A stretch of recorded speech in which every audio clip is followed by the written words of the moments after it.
Hey, how's it going? Jason Parker here. It's been a while since I've gone live, about 3 weeks. I was in Alaska, kind of taking care of business, but I'm back. And so I take off. My last story was it ended the night of the 28th of March 28th. I'd just been dropped off, I'd been dropped off in Richmond. I walked 15 miles.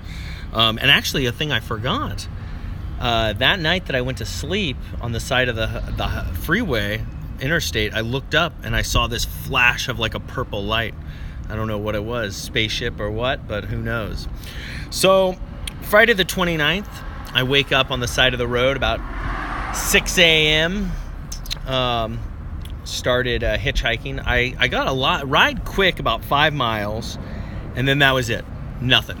I ended up walking about 11 miles before a guy from Fayetteville picked me up. And so a guy named John was a pretty cool guy.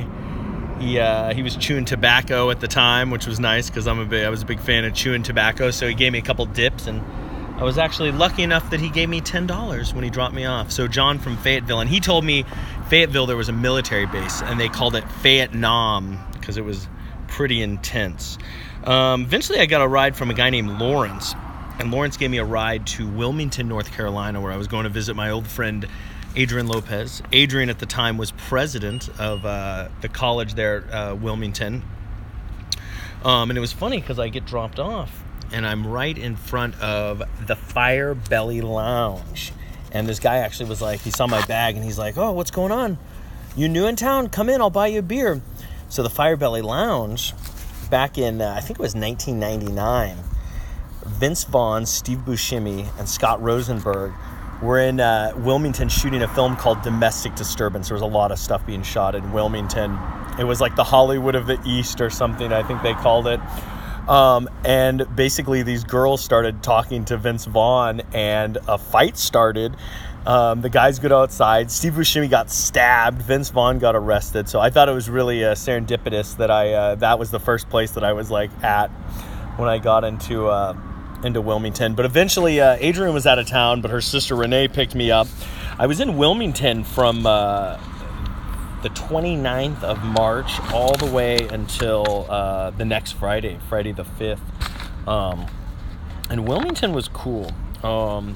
Pretty mellow place. There was some family friends. Adrian's parents, or brother or uncle, had grown up in Valdez also, just like us. And so we ended up having, he had a great, I think he did real estate, but he lived right on the water. He had this really awesome boat.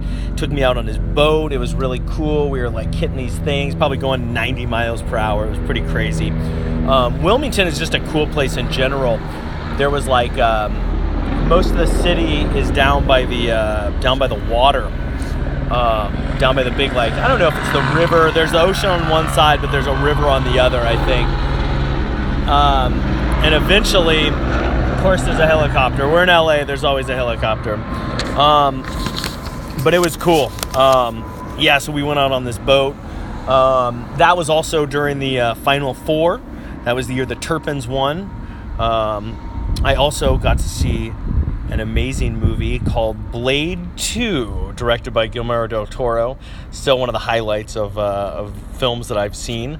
Went to a couple bars there. Pulse, The Blue Bonnet. I wasn't really that impressed with any of the nightlife there in Wilmington, but it was still cool to be there. On Wednesday the 3rd of April, I was an extra. I did it for money in a great show called Dawson's Creek. That's right. The last episode of the second to last season, the second to last season. It was all supposed to be in the Boston airport, but guess what? It was really in the Wilmington airport, and it was pretty cool. I saw everybody. Everybody was there. Katie Holmes, Michelle Williams, who I kind of got a crush on after that. I'd never been into Michelle Williams, but I saw her on set, and she was pretty cute in real life. Of course, Dawson was there, and the other guy, Pacey, they were all there. Jack was big. He was a big dude. I remember everybody else was little tiny. They were tiny people, Dawson and stuff. But it was cool. And I remember I drove, Adrian let me use her car. She was an extra on it for a couple hours, and then she left. And I remember driving back to her place, and like literally the middle of the road just kind of disappeared. And like the lane just appeared, and I like at the last second like swerved over, and it was very it was very scary. I also realized on the Dawson's Creek set, in the big airport scene. Sorry about that. Sorry. Oh.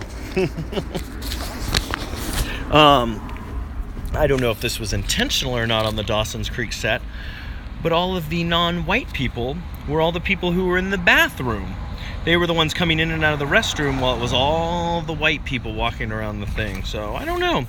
Also, Jeffrey Katzenberg's nephew was working on set, and that was kind of cool. Of course, Jeffrey Katzenberg owned DreamWorks at the time.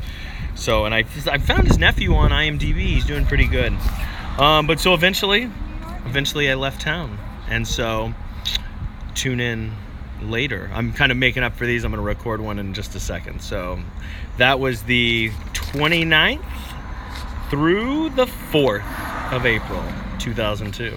And by the way, this is not going on right now. Everyone keeps asking me.